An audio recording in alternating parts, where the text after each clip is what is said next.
Hello everybody, welcome to the channel. In this video I am reacting to NHL25's franchise mode deep dive trailer, and I'm excited to get into this one. A lot of cool things coming, a lot of things being revamped, changes, big ones coming to this year's game. Hope you all like this video. If you do, hit the like button, hit the subscribe and the bell on my channel. Hope you all have had a good day so far. Hope you keep having a good day, and I'll see you again tomorrow. Alright, here we go. It's time to react to the franchise deep dive trailer. I'm excited to get into this one. I know last week I wasn't here on YouTube. I got halfway through the week, forgot to make some videos, and then by the end of the week, middle of the week, middle to end of the week, I just decided to skip it for the week, and take a break. So we're back though. Yesterday, I was busy, so I couldn't get my video out. Today, though, marks the day where I'm back, and I got an exciting one. I know NHL25 for now a week and a half, for maybe 2 weeks, has been out, but we're going to react to this franchise trailer, and then Thursday get some actual NHL25 content. I'm excited, everyone, this is so let's get into it. Game designer for NHL25. Today I'm here to talk to you about franchise mode. So there's a few new things going into franchise And a lot mode. I watched this video once. There's a lot of cool things coming out. Logs and split stats, contract clauses and CBA updates, revamped player and coach conversations, and some community requested tuning changes that we did. Well, I'll probably end up letting segments of it play, and then I'll pause it and kind of talk about what I think. Over here we have our brand new streamlined hub. It's a unique change from previous years. The goal here was to make less tabbing and surface more information for you as users to be able to get the most information possible to make educated decisions. So you'll see a brand new quick links on the left hand side here. Everything that's really important is showing up here. So all that stuff that needs to be done on a more regular basis is there at your fingertips. You'll also notice a bunch of new widgets that are on the screen. You'll have the projected goalie widgets. I'll show you the goalies that are about to start for that game, as well as on that right-hand side, a matchup widget showing you how you're matching up against the opponent you're about to play, as well as the conference standings, division standings, your team leaders from forward points, defense points, all the way down to rookie and goalie wins. And then you have your league leader stats as well. And then on top of that, we've added the ticker that's in the trade deadline mini game at the bottom, which will continuously feed you information as you go from screen to screen as well.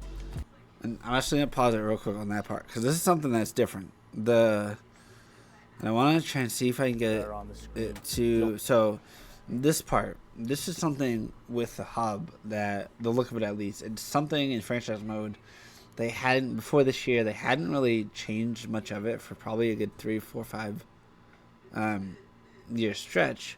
And now, because enough people have mentioned it, I think at least that's why they're finally doing it. And I honestly think this is a really cool hub. You get the classic widgets that you, or not widgets, but the things to cycle through when it comes to sims to the next game, play the game, advanced day, stats central, all that kind of stuff. You get all that like normal. But you get, like it said, the widgets. You get some of these things now that are different, that projected goalies. Like, that's something you didn't see in NHL 24, 23, 22, maybe even 3 or 4 years before that. The matchups on the right, you didn't fully see to an extent. You, depending on what section of the franchise mode you were in last year, you could see the standings. You could see certain things. It was limited. And most of the times, it was only the standings that showed up, or, yeah, I think it was the standings that would really only show up for the most part.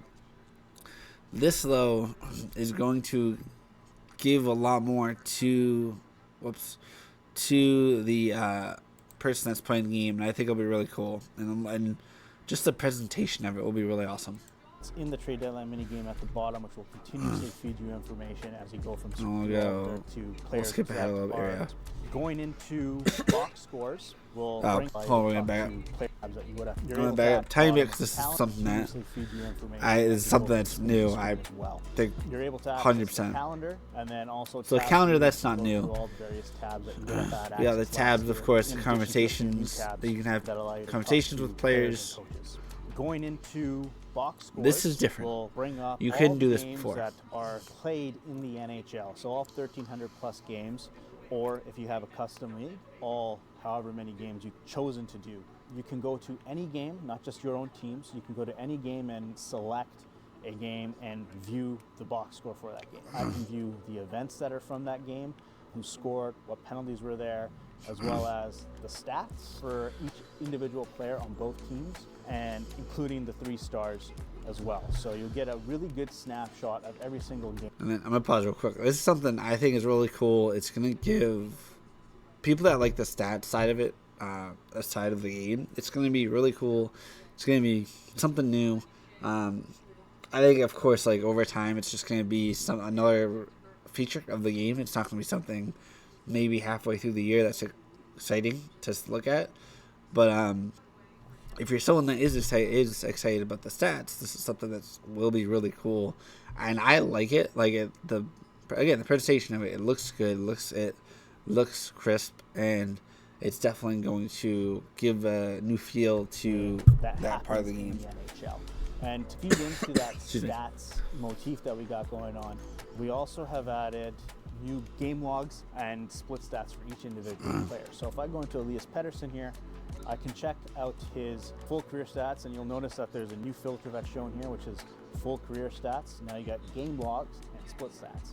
So if I go into game log, I can look at every single game that he has played in this year, the standard stats that we track from minutes, shots, goals, assists, points, the date of the game, and the opponent of the game as well. So you can see that would be really cool, which is again something with the stats. On a per game basis. I think it's really cool. In addition, you can also see the split stats. So you can see their last 10 games, their home split, their away split, their division split, that's cool. Conference, and on top of that, their monthly and then their per team stats. So how they have done against Florida, how they've done against Edmonton, Chicago, etc. And then lastly, I'm gonna top of that real quick. I think this is awesome, and only for the reason of if you're somebody that goes to those matchups that cares more about division games versus like the other divisions or the other conference. This is something that if you notice one of your guys is really hot in a certain divisional game, you can change the lines. Like you can actually, I think this is going to be really key when it comes to changing those lines up, taking as much from your players as you can get in a certain matchup. Of course, you're going to have a somewhat similar top 6 or something like that, or on the defense top 4. But with that third and fourth line, some players might do really well against one team or a certain division, some might not. So this is something it's going to make the game a little more interesting in the franchise mode. You're going to have a lot more flexibility in changing how you want and maybe being able to capitalize off those matchups, which I think is awesome. Florida, how the player has so to the player info, and you'll be able to and this any player info is not that player has won throughout their entire career. Not much is crazy, similar just for the stats side of it. If you have Alex Ovechkin, could be something that he won back in the 2010s. All that shows up on this. Which I think in sometimes you've kind of seen something like this where it shows their stats overall. Now we got contract negotiations. This had a lot of cool things going on with it too. One of our biggest fan requests is we added no move, no trade clauses to the game. In addition, we also overhauled our contract negotiation system to fit that in. So now you'll notice when you come into the free agency screen, and I'm going to let this play out completely for this segment. Bar.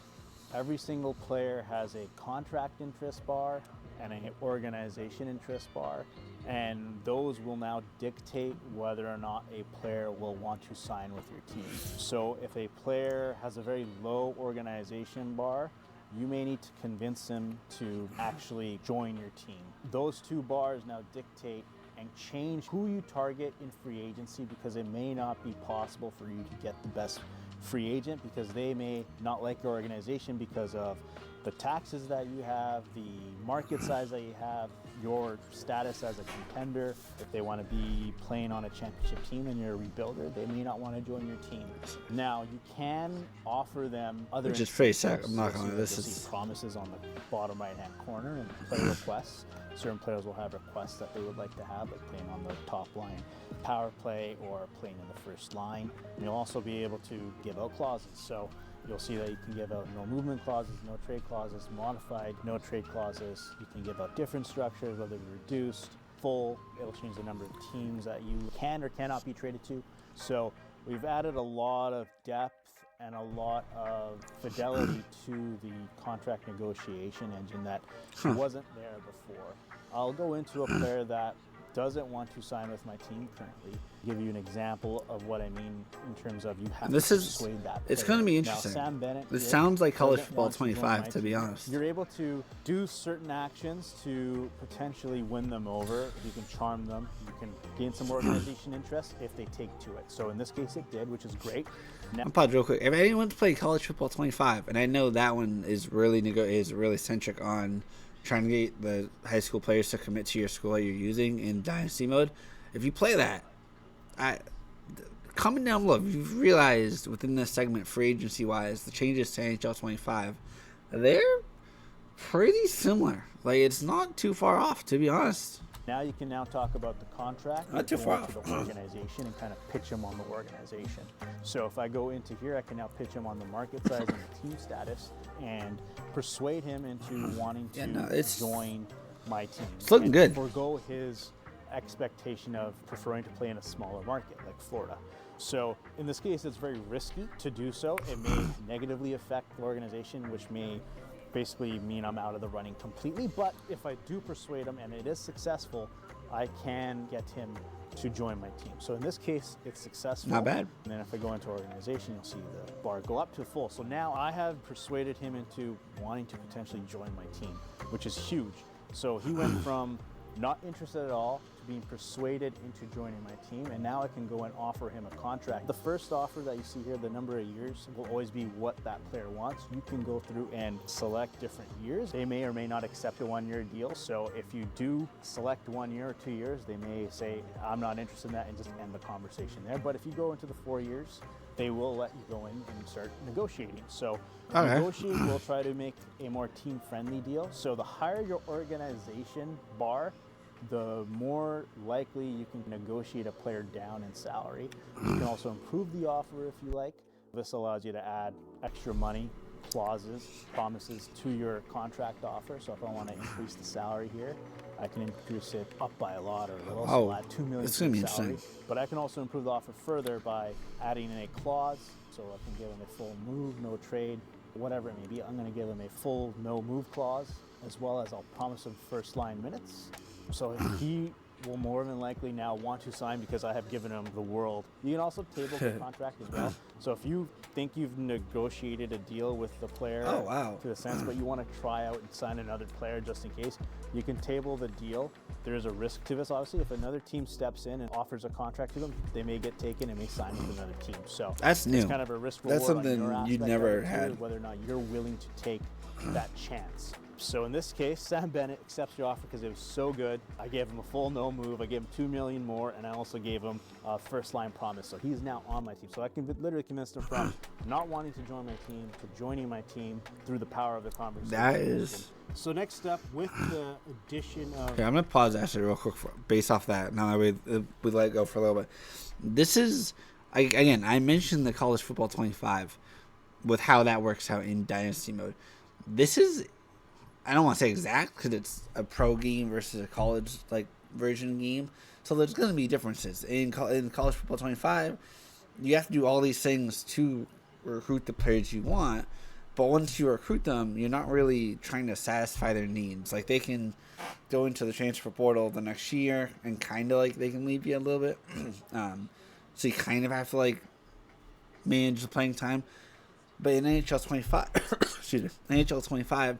It seems like it's taking everything from that and making it pro version. So instead of just trying to work out deals with them and convince them to play for your team and persuade them, steal them essentially from other teams, and work with them, now you're doing that, but then also trying to fit them in your lineup. So in college football 25, you're really only recruiting for that position, and it's pretty basic of a recruiting process.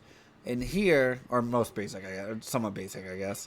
Here, though, there's a lot of specific things going on when it comes to like we saw the negotiation process, how it just works. I think it's really cool. It's really in depth, and it's something that in NHL 24 they kind of tweaked a little bit, but not fully as much. And I think here the tweaks they made are insane. It's going to make the game a whole lot crazier.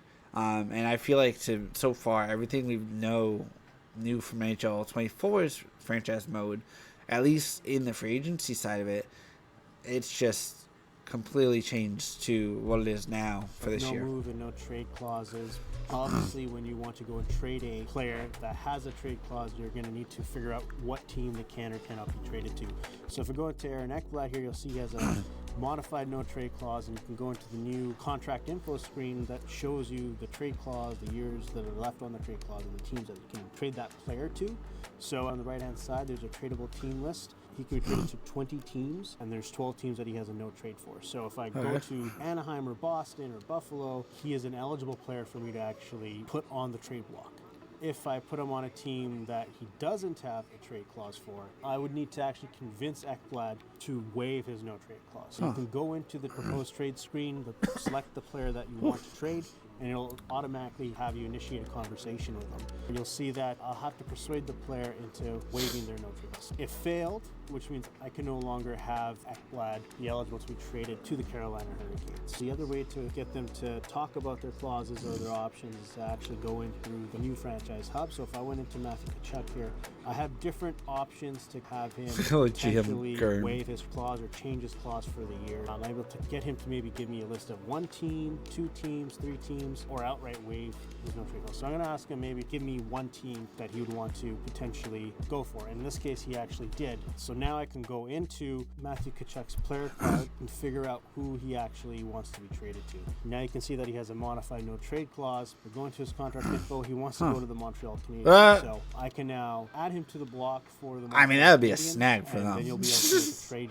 The conversation engine allows you to kind of have a little bit of flexibility and how much you want that player to win. So that would be a flex for the Canadians to give it Tkachuk. But like, who do they have? A less riskier option to give the player still some agency as well. And here, we're going to pause there for a second now that we're getting into the last phase. I think that's really cool. There's a lot of things going on with it in the free agency. Again, I mentioned college football 25. I mentioned it 3 times already. But it's just so many similarities, and the way that they're turning it essentially into, and this is going to sound crazy to me, I guess, but essentially, in some ways, you're bribing some of these players to come to you if they have whether they have demands of how they want to play, how long they want to play, the type of city they want to play for. I mentioned the small market versus the big market, like New York, Boston versus a smaller market like Florida, just because of the 2 teams in one state. There's so many things going into this one that they altered to kind of fix and I feel adjust for what the players are really thinking right now. I think it's really cool. It's going to bring new things to how people think in Dynasty mode. The people that I'm not sure how you're going to say it. Just I think the people that want to play the game as realistic as possible when it comes to free agency. Last year was more basic. There weren't any things of the nature of players telling you, I want to be play on a certain line, or no because your team is not a big market team. It's just cool. I honestly don't know what else to really say, so we're gonna keep this going. There's just so many cool things going now. Another feature that we've added is our brand new conversation engine. You've seen a little bit of it in the no move, no trade, but we wanted to make every conversation feel important and have a meaningful impact on your team. So gone are the ice time conversations where players are complaining about things. It's now more of a proactive system where you are now assigning players goals or trying to make that player better or try to fit into your system as you need to. If I go into Korchinski here, you'll notice that there's 2 options for me to select from: season goal or on ice play. Each of these has their own subset of items that you'll be able to select through. For season goals, this actually influences player development, something that in the past you as a user didn't really have a lot of influence over. Now you will with season goals.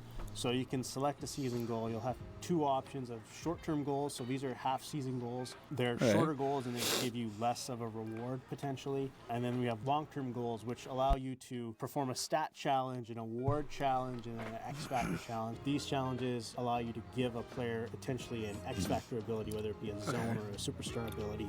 Award challenges are asking a player to win an award, and by winning that award, they may gain attribute points as well. And then you have stat challenges, which you may ask a player to score X amount of goals, assists, or plus minus or block shots, and they will gain potential ratings impact onto themselves based off of completing that goal. Now, it isn't that it's a hard line, so as long as I'm close, he'll get some of that reward to passing, but he may not get the full amount. So it is really that's pretty cool. In that sense, but you do want to get as close as you possibly can to that marker to help influence that player. So in this case, I'll set a goal to have him score 40 assists, and then once that's in there, you'll be able to check out the goal in the morale screen as you sim through a season. You can look at their stats and see how they're doing. Now that I've assigned a player goal to that player, I can also go into the on-ice play. And so you can do more than one. Have them change their play style or the position. You'll notice on the upper right-hand side of the screen that you have something called adaptability. Every player has adaptability rating. This adaptability rating allows us to control how likely a player will potentially adhere to being able to change to a new playing style or a position that they play. The younger the player, it'll actually make it a little bit more easier for that player to be a little bit more malleable and a little bit more easier for them to learn that new play style or position. So an older player will be a little bit more set in their ways and may not be able to switch to that position or play style, but true to real life as well. So in this instance here, we're able to look at these two options. Some people are stubborn. Position. I'll select to change his position. He'll give me options to be either straight up, change him out of left defense. I can move him to right defense as well. These are both persuades and they have different factors. Just follow them to make him the goalie. In this case, I want to add a secondary position to lower his defensive awareness rating. The harder it will be to convince him. If I want to change his position, players with higher defensive awareness rating will be harder to convince. So players that are really good at defense, they probably don't want to move out from defense. I feel like at least shifting left or right, wouldn't be as crazy. Here I'll ask Korchinski to change his position. So in this case, that persuade failed. In many cases, the persuade may or may not work, but you do have the ability to change a player's position and play style. That's pretty cool, though. It all has a multitude of different factors that go into it. Again, we really wanted to give you as the user the ability to have more fidelity. He's honest, though. He's honest. He pretty much says he'll suck. So, in addition, you can also talk to your head coach. You can talk about your preseason or your game plan for the team. And these essentially are buffs to your team that you get for the season, whether it be conditioning, strength training, skill training, 5-on-5 focus, power play, this would be new. Kill, video sessions. So all of these will have different buffs and debuffs. I've selected power play. This will give my team a buff for the power play, but also have a debuff on my penalty kill. So in this case, I got him to adhere to that preseason focus. I can go back in and talk to him also about the game plan that he has. So we can talk about preferred lines. He is locked until the regular season, and I'll get into that as well. Ice time allocation is also locked until the regular season, but this will allow you to allocate whether or not you want your team to roll 4 lines, 3 lines, top heavy. It allows you to kind of manipulate that and have the best possible situation for your team. So now that we're here in the regular season, I'm now able to chat with my coach. So if I'm in the edit line screen, we'll let this keep going. I'll talk about this whole stuff at the end. And then bring up the coach card from here.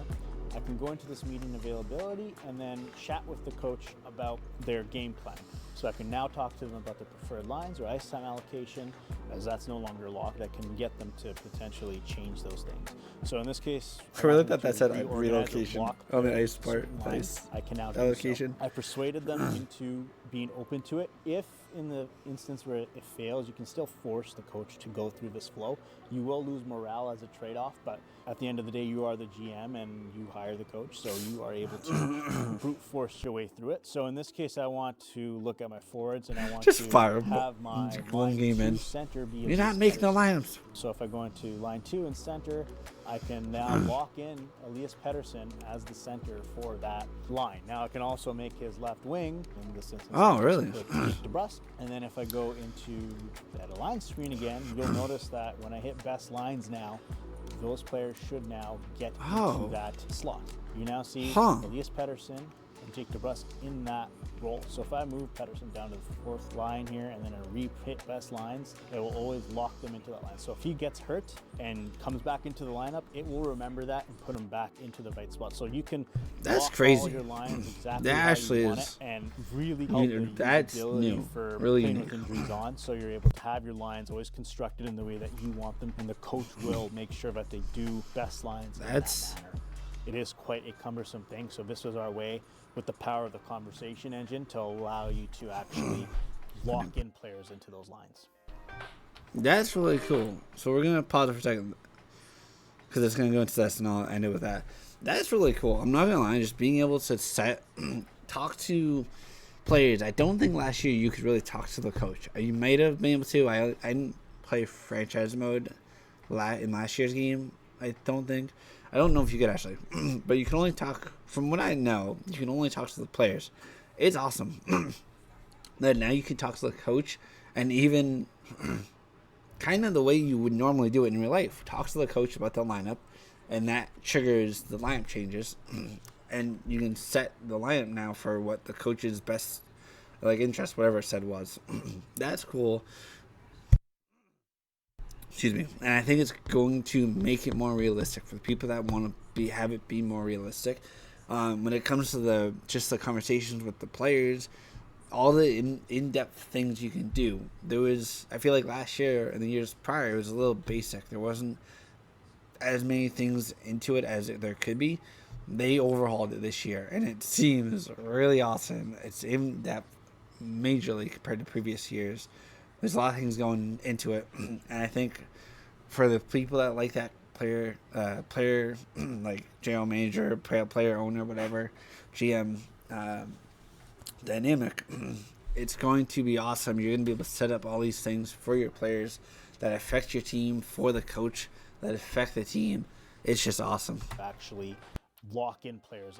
Was another feature that we added to really help the roster sharing community was the addition of draft picks to the player movement screen.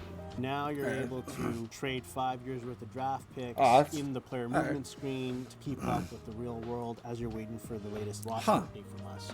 So in this case, I can trade Anaheim's and Edmonton's first-round pick to the Buffalo Sabres, and then you'll be able to go in and see that Buffalo has Anaheim and Edmonton's first-round pick, and you're able to upload this roster file to roster sharing, and then you'll be able to have others download it with the correct draft picks, and you can then start your franchise mode when the latest trade comes out and you're waiting for the roster update. You'll be able to make the adjustment yourself and then go into franchise mode and start your franchise mode if you need to. That's a big change there, as well as we've added a few more elite potential prospects into the draft, make the league as you get into later years.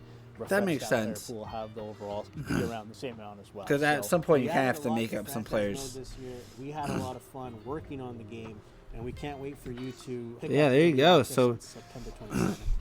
That's pretty much going to be it. Again, a lot of cool things going down when it comes to the way you call it, the hub look of it, the presentation, how free agency and the conversation engine works. I'm excited. This Thursday, NHL25, first ever gameplay will be here on the channel. I'm probably going to be doing some online versus. Next week, I'll roll out Be a Pro to start it. But I kind of just want to get a nice, simple one out to start. Talk about how I think the gameplay is and all that kind of great stuff. Hope y'all like this one, though. Comment down below if you're excited. If you already have the game, comment down below what you think about it so far. If you don't have the game or are planning on getting it, comment down below how excited you are, what you think about all these trailers and all the news going around. I'm excited. I can't wait. I've already been playing it. I cannot wait to bring it to the channel. Hope you all like this one. Like I said once already, and I'll see you next time.